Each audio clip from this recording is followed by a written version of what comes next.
Type 1 planetary. Civilization that can harness and control all the available energy resources on its home planet. Type 2 stellar. Civilization can harness the energy output of its entire star. Type 3 galactic.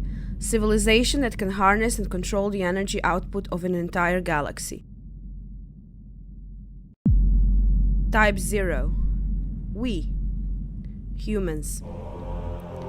This scale was originally designed in 1964 by the Russian astrophysicist Nikolai Kardashev, who was looking for signs of extraterrestrial life within cosmic signals. Ladies and gentlemen, welcome to the Global UFO Channel. As you can see, our civilization is still far from being a Type 1 cosmic civilization.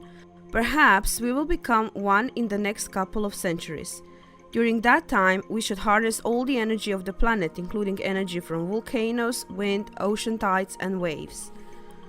Of course, we are already using some of that, but we are still far from reaching our full potential, because the largest energy source in our planet are still fossil fuels, which won't last forever.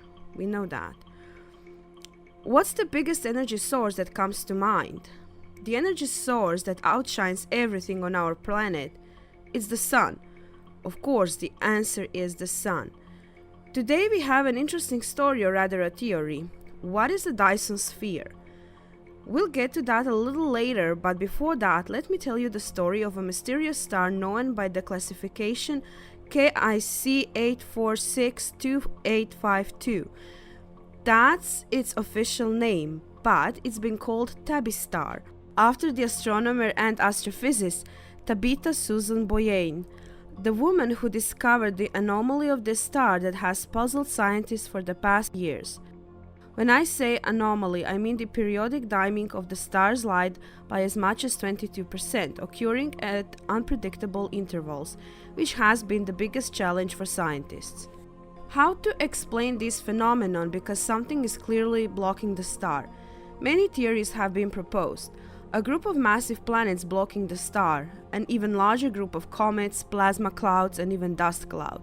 I'm sure I left out some theories, but it doesn't really matter because all of these theories had their flaws and couldn't fully explain this.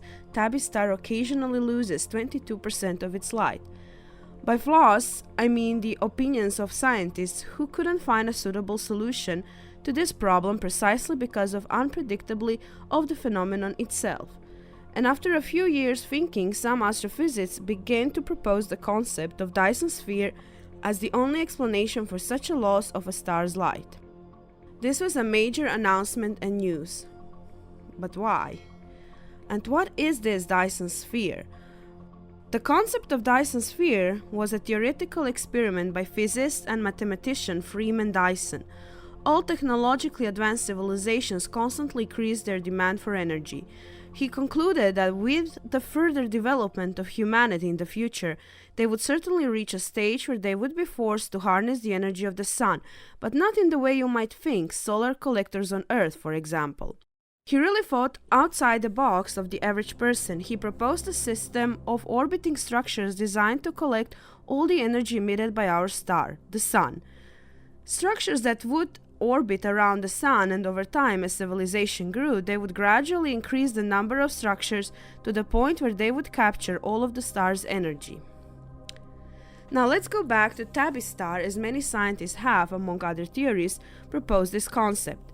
The possibility of Dyson spheres under construction by some fantastic advanced civilization located 1,280 light years away from our civilization. This is a significant development in modern science, especially when it comes to extraterrestrial civilizations. We've received skepticism from most scientists, and this might be the first time that they themselves have proposed such a solution to the problem. The truth is that scientists and all of us who follow these news stories have no idea what causes these anomalies. We can theorize about light and stars all day and night, but we won't know unless we go there and see with our own eyes. We still don't know what lies in the depth of our oceans on our planet, so we can't really talk what is happening around a star 1,280 light years away. Nevertheless, I like Dyson theory. For this reason, I decided to make a video on this topic because the new sphere is the future of humanity. It's not science fiction, but the future of our civilization. Whether it happens in 1,000 years, 5,000 or 10,000 years is irrelevant. It will happen, of course, unless we destroy ourselves because after all, we are still better at destroying than creating.